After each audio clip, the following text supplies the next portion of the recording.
चलिए आज बात करते हैं 1920 के दशक के एक ऐसे केस की, एक ऐसे मुकदमे की जहां एक शख्स की पढ़ाई, उसकी शिक्षा एक बहुत ही जालिम सिस्टम के खिलाफ न्याय का सबसे बड़ा हथियार बन गई। और ये मानना था हमारे इस कहानी के हीरो का, एक नौजवान बैरिस्टर जो अभी अभी लंदन से लौटे थे और उनका नाम था डॉक्टर B.R. अम्बेडकर। तो बात है 1920 के दशक के बॉम्बे की। जरा सोचिए वो समाज कैसा रहा होगा। एक तरफ ताकतवर जमींदार थे और दूसरी तरफ दलित मजदूर। अमीरों के लिए तो आप समझिए न्याय एक ऐसी चीज थी जिसे खरीदा जा सकता था, लेकिन गरीबों के लिए, उनके लिए तो अदालत की सीढ़ियां चढ़ना भी पहाड़ चढ़ने जैसा था। और देखिए, इसी सिस्टम के जाल में फंस गया एक बेचारा आदमी, शंकर, एक गरीब मजदूर। और उसका गुनाह बस इतना था कि उसने अपने जमींदार रघुपति राव से अपनी 6 महीने की, जी हाँ, 6 महीने की रुकी हुई तनख्वाह मांग ली थी। और इसी बात पर उसे झूठे इल्जाम में फंसा दिया गया।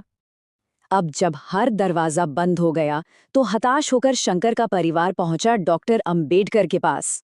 और जानते हैं उन्होंने क्या किया? उन्होंने ये केस लड़ने का फैसला किया, वो भी बिना कोई फीस लिए। उन्होंने सिर्फ एक बात कही, मेरी असली फीस तो वो दिन होगी जिस दिन शंकर आजाद होगा। तो कोर्ट में केस शुरू हुआ। जमींदार की तरफ से थे एक बड़े महंगे वकील, एडवोकेट त्रिवेदी। उन्होंने एक के बाद एक ऐसे गवाह पेश किए कि ऐसा लगने लगा मानो शंकर कोई मामूली इंसान नहीं बल्कि एक जन्मजात अपराधी हो। केस पूरी तरह से हाथ से फिसलता हुआ दिख रहा था। लेकिन तभी डॉक्टर अंबेडकर अपनी जगह से उठे, एकदम शांत, चेहरे पर पूरा आत्मविश्वास। और उन्होंने कोई ड्रामा नहीं किया, कोई ऊंची आवाज में बात नहीं की। उन्होंने अपनी जिरा शुरू की, एक बहुत ही सीधा लेकिन बेहद दमदार और तर्क से भरे सवाल के साथ। उन्होंने गवाह से पूछा, तुमने शंकर को 50 फीट दूर से कैसे पहचाना? गवाह ने कहा, मैंने साफ साफ देखा था। अंबेडकर का अगला सवाल था, लेकिन वो तो अमावस की रात थी, कोई रोशनी नहीं थी। गवाह घबराकर बोला, शायद बिजली चमकी होगी। और बस यहीं पर डॉक्टर अंबेडकर ने अपना तुरुप का इक्का निकाला। उन्होंने मौसम विभाग की ऑफिशियल रिपोर्ट पेश कर दी, जिसमें साफ लिखा था कि उस रात आसमान बिल्कुल साफ था। एक ही पल में गवाह झूठा साबित हो गया। और ये केस में पहली बड़ी दरार थी। ठीक है, तो एक गवाह तो झूठा साबित हो गया, लेकिन अब आता है इस केस का सबसे कमाल का, सबसे जीनियस हिस्सा।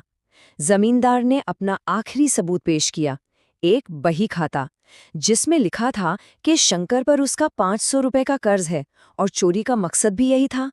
लेकिन डॉक्टर अंबेडकर की वो पढ़ी लिखी पैनी नजर थी ना, उसने वो देख लिया जो कोर्ट में और कोई नहीं देख पाया। यहाँ पर डॉक्टर अंबेडकर ने अपनी पढ़ाई का, अपने ज्ञान का असली इस्तेमाल किया। उन्होंने जज से वो बही खाता देखने की इजाजत मांगी। और फिर उन्होंने जो किया वो उस जमाने के लिए किसी फॉरेंसिक साइंस से कम नहीं था। पहला, उन्होंने स्याही को देखा। जिस पन्ने पर शंकर का नाम था, उसकी स्याही एकदम ताज़ा और चमकदार थी, जबकि बाकी पन्नों की स्याही पुरानी और फीकी पड़ चुकी थी। और दूसरा, सबसे बड़ा सबूत, उन्होंने कागज को रोशनी में रखकर उसका वाटरमार्क दिखाया। वो वाटरमार्क उस कंपनी का था जिसने कागज को कर्ज की बताई गई तारीख के 1 साल बाद बनाना शुरू किया था। यानी ये वही खाता हाल ही में बनाया गया एक फर्जी दस्तावेज था, पूरी तरह से जालसाजी। अब तो जमींदार का पूरा केस ताश के पत्तों की तरह ढह चुका था। सारे सबूत झूठे थे। तब डॉक्टर अंबेडकर ने अपनी आखिरी दलील दी और उन्होंने कहा, योर ऑनर, ये केस सिर्फ एक चोरी का नहीं है, ये उस मानसिकता का केस है जो एक गरीब को कुचलना अपना जन्मसिद्ध अधिकार समझती है। मैं यहाँ रहम नहीं, इंसाफ मांगने आया हूँ। और इन अकाट्य सबूतों के सामने जज के पास कोई और रास्ता था ही नहीं। फैसला सुनाया गया, शंकर बेगुनाह है। और इतना ही नहीं, जज ने सबूतों से छेड़छाड़ करने के जुर्म में उसी जमींदार रघुपति राव को गिरफ्तार करने का आदेश दे दिया। पासा पूरी तरह से पलट चुका था। अदालत के बाहर जश्न का माहौल था। लोग डॉक्टर अंबेडकर को भगवान मान रहे थे, लेकिन उन्होंने ये मानने से साफ इनकार कर दिया।